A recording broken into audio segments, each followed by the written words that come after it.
بسم اللہ الرحمن الرحیم۔ ناظرین السلام علیکم۔ حضرت عمر بن خطاب جو کہ اسلام کے سب سے بڑے دشمن تھے، مسلمانوں پر مظالم ڈھاتے تھے اور نعوذ باللہ اللہ کے پیغمبر محمد صلی اللہ علیہ وآلہ وسلم کو قتل کرنے کا ارادہ رکھتے تھے، کیسے مشربہ اسلام ہوئے اور اسلام کے دوسرے خلیفہ بن کر اسلام کی خدمت کی۔ ناظرین، آج کی اس ویڈیو میں ہم تفصیل کے ساتھ حدیث اور اسلامی تاریخ کی روشنی میں جانیں گے، تو ویڈیو کو مکمل دیکھیے گا، کیونکہ بطور مسلمان اسلامی تاریخ سے روشناس ہونا انتہائی ضروری ہے۔ تو اس ویڈیو کو مکمل دیکھیے گا اور ہمارے چینل کو سبسکرائب کیجیے گا۔ حضرت عمر فاروق رضی اللہ تعالیٰ عنہ کا اسلام لانا ایک انتہائی اہم اور تاریخ ساز واقعہ ہے جو اسلامی تاریخ میں سنگ میل کی حیثیت رکھتا ہے۔ حضرت عمر کا اسلام قبول کرنا ایک بہت بڑی تبدیلی تھی، جس نے نہ صرف مسلمانوں کی قوت میں اضافہ کیا بلکہ دین اسلام کی ترقی اور پھیلاؤ میں بھی اہم کردار ادا کیا۔ ناظرین، اس واقعے کا تذکرہ اسلامی تاریخ کی کتابوں میں تفصیل کے ساتھ ملتا ہے اور اس کی حقیقت اسلامی تعلیمات کی روشنی میں بہت زیادہ ہے۔ حضرت عمر کا اسلام قبول کرنے کا واقعہ ان کی ذاتی شخصیت اور ان کے کردار اور اسلامی معاشرت کی کامیابی کی تشکیل کے لحاظ سے ایک عظیم سبق ہے۔ حضرت عمر رضی اللہ تعالیٰ عنہ کا تعلق قریش کے اہم خاندان بنی عدی تھا۔ آپ کا نام عمر بن خطاب تھا اور آپ کا لقب فاروق، جو کہ بعد میں اسلام کے قبول کرنے کے بعد مشہور ہوا۔ آپ کا شمار جاہلیت کے دور کے انتہائی طاقتور جاہ و طلب افراد میں ہوتا تھا۔ آپ کی طبیعت میں غصہ، غیرت اور جرأت کی صفات نمایاں تھیں۔ آپ قریش کے ایک معروف جنگجو اور بہادر شخص تھے، جنہوں نے مختلف جنگوں میں حصہ لیا تھا۔ اسلام قبول کرنے سے پہلے آپ نے بتوں کی پوجا کی اور اسلام کے خلاف سخت دشمنی رکھی۔ آپ مسلمانوں کو شدید اذیتیں دیتے تھے اور اس کے باوجود کہ آپ ایک مضبوط اور طاقتور شخصیت تھے، آپ کا دل سچائی کی تلاش میں تھا، لیکن آپ کو اس وقت تک حقیقت کا علم نہیں تھا۔ حضرت عمر رضی اللہ تعالیٰ عنہ کے اسلام لانے سے قبل اسلام کی حالت انتہائی کھٹن تھی۔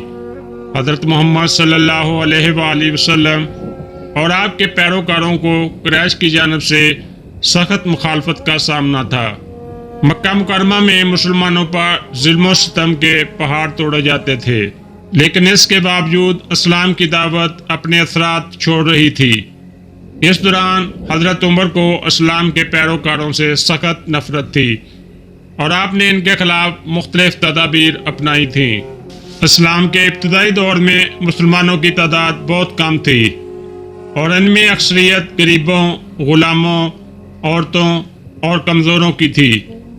تاہم حضرت عمر کے اسلام قبول کرنے کے بعد صورتحال میں تبدیلی آئی۔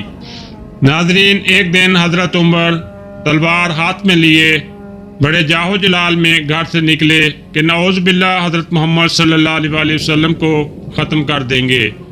تو انہیں اطلاع ملی تھی کہ ان کی بہن فاطمہ بنت خطاب رضی اللہ تعالیٰ عنہ اور ان کے شوہر سعید بن زید رضی اللہ تعالیٰ عنہ نے اسلام قبول کر لیا تھا۔ یہ سن کر آپ شدید غصے میں اپنی بہن کے گھر پہنچے اور اسے ایک خیانت کی طرح محسوس کیا۔ وہ ان کے گھر کی طرف دھاوا بولا اور ان کا مقابلہ کرنے کا عزم کیا۔ جب وہ گھر کے قریب پہنچے تو اس نے آیات کی تلاوت مدھم آواز میں سنی۔ اندر سے فاطمہ بنت خطاب اور سعید بن زید رسول اللہ صلی اللہ علیہ وآلہ وسلم کے ایک صحابی خباب بن الارات رضی اللہ تعالیٰ عنہ کے ساتھ بیٹھے تھے، جو انہیں قرآن کے ایک نسخے سے پڑھا رہے تھے۔ الفاظ مشہور کن تھے اور ان کے دل ایمان سے لبریز تھے۔ حضرت عمر نے دروازے پر دستک دی اور تیز آواز سے گھبرا کر خباب جلدی سے قرآنی پارچہ لے کر چھپ گئے۔ فاطمہ نے دروازہ کھولا تو عمر سامنے کھڑے تھے۔ ان کا چہرہ غصے سے پھوٹ رہا تھا اور آنکھیں چمک رہی تھیں۔ تم ابھی کیا پڑھ رہے تھے؟ عمر نے غصے سے پوچھا۔ ان کی بہن نے یہ کہتے ہوئے منحرف ہونے کی کوشش کی کہ وہ صرف بات چیت میں مصروف تھے، لیکن عمر مشکوک اور بے لگام اسے گھر میں دھکیل دیا۔ ان کی نظر سعید پر پڑی اور بغیر کسی ہچکچاہٹ کے اس پر حملہ کر دیا۔ سعید نے اپنے دفاع کرنے کی کوشش کی، لیکن عمر کی طاقت بہت زیادہ تھی۔ جب فاطمہ اپنے شوہر کو بچانے کے لیے دوڑی تو عمر نے اسے بھی مارا، جس سے وہ زمین پر گر گئی اور اس کے چہرے پر خون نکل آیا جہاں سے اس کا ہاتھ اسے مارا تھا۔ درد کے باوجود وہ پھر سے اٹھ کھڑی ہوئی۔ اس کی آواز میں غیر متزلزل تھی، ہاں عمر، ہم مسلمان ہو گئے ہیں، ہم اللہ اور اس کے رسول محمد صلی اللہ علیہ وسلم پر ایمان لے آئے ہیں۔ تم جو چاہے کرو، لیکن ہم اپنے ایمان سے پیچھے نہیں ہٹیں گے۔ اتنی ہمت اور یقین کے ساتھ کہے گئے ان کے الفاظ نے عمر کو اپنے راستے میں روک دیا۔ اس نے اپنی بہن کی طرف دیکھا، اب خون بہہ رہا تھا لیکن بے خوف تھی۔ عمر کے دل میں جرم کی کرب اٹھنے لگی۔ وہ مطیع فاطمہ نہیں تھی جسے وہ جانتا تھا، وہ کسی طاقتور چیز سے بدل گئی تھی جس نے اسے اس کے خلاف کھڑے ہونے کی طاقت عطا کی تھی۔ جب تھوڑا سا پرسکون ہوئے تو عمر نے دیکھا کہ ایک پارچمنٹ زمین پر پڑا ہے۔ وہ کیا ہے؟ مجھے دے دو، اس نے حکم دیا۔ نہیں، فاطمہ نے سختی سے جواب دیا، تم ناپاک ہو اور اسے صرف پاک ہی چھو سکتے ہیں۔ اگر آپ اسے پڑھنا چاہتے ہیں تو آپ کو پہلے اپنے آپ کو صاف کرنا ہوگا۔ اس کی باتوں نے حضرت عمر کو حیران کر دیا۔ اس کاغذ اس پارچمنٹ کے ساتھ جس احترام اور تقدس کے ساتھ سلوک کیا، اس نے اسے متوجہ کیا۔ ہچکچاتے ہوئے وہ مان گیا۔ وہ نہا دھو کر واپس آیا۔ اب وہ یہ دیکھنے کے لیے بےتاب تھے کہ اس کی بہن اور اس کے شوہر میں ایسی عقیدت کس چیز نے پیدا کی۔ فاطمہ بنت خطاب نے وہ پارچمنٹ اس کے حوالے کر دیا۔ اس پر سورۃ طٰہٰ کی آیات تھی، جن کا ترجمہ کچھ یوں ہے: ہم نے آپ پر اس لیے قرآن نازل نہیں کیا کہ آپ پریشان ہوں، لیکن صرف ان لوگوں کے لیے نصیحت کے لیے جو اللہ سے ڈرتے ہیں۔ اس کی طرف سے نازل ہوا جس نے زمین اور آسمانوں کو بنایا، رحمان جو عرش کے اوپر قائم ہے، جو کچھ آسمانوں میں ہے اور جو کچھ زمین میں ہے اور جو کچھ ان کے درمیان ہے اور جو کچھ مٹی کے نیچے ہے، سب اسی کا ہے۔ اور اگر تم بلند آواز سے بات کرو تو بے شک وہ راز کو بھی جانتا ہے اور اس سے بھی زیادہ پوشیدہ باتوں کو۔ وہ اللہ، اس کے سوا کوئی معبود نہیں، بہترین نام اسی کے ہیں۔ ناظرین، جیسے جیسے حضرت عمر قرآنی آیات سنتے گئے، ان کی تاثیر دل میں اترتی گئی۔ ان کا غصہ ختم ہونے لگا اور قرآن کے الفاظ اس کے برعکس تھے جو انہوں نے کبھی نہیں سنے تھے۔ ان کی گہرائی، خوبصورتی اور حکمت نے اس کے اندر کی گہرائیوں کو مارا۔ اسلام کی حقیقت کو جان کر ان کی آنکھوں میں آنسو آ گئے۔ انہوں نے اپنی بہن کی طرف دیکھا اور پوچھا، مجھے بتاؤ کہ محمد صلی اللہ علیہ وسلم کہاں ہیں؟ میں ان سے ملنا چاہتا ہوں۔ فاطمہ اب بھی محتاط اور ہچکچاہٹ محسوس کر رہی تھی۔ پوچھا کہ تم نے اسے کیوں دیکھنا چاہتے ہو؟ عمر نے پوچھا۔ عمر رضی اللہ تعالیٰ عنہ نے جواب دیا کہ میں انہیں نقصان نہیں پہنچاؤں گا، اللہ کی قسم میری نیت بدل گئی ہے، میں اسلام قبول کرنا چاہتا ہوں۔ یہ باتیں سن کر فاطمہ اور سعید کو خوشی ہوئی۔ انہوں نے عمر رضی اللہ تعالیٰ عنہ کو ارقم کے گھر کی طرف ہدایت کی۔ یہاں رسول اللہ صلی اللہ علیہ وآلہ وسلم اور آپ کے صحابہ اکٹھے تھے۔ حضرت عمر محمد صلی اللہ علیہ وآلہ وسلم کے پاس پہنچتے ہیں۔ حضرت عمر رضی اللہ تعالیٰ عنہ نے اپنی تلوار کو کندھے پر لٹکائے ہوئے حضرت محمد صلی اللہ علیہ وسلم کے پاس پہنچے۔ اس وقت حضرت عمر کے دل میں اسلام کی صداقت کا شعور جاگ چکا تھا۔ صحابہ کرام بھی وہاں موجود تھے۔ صحابہ کرام نے حضرت محمد صلی اللہ علیہ وسلم سے فرمایا کہ اے اللہ کے نبی، عمر آ رہا ہے۔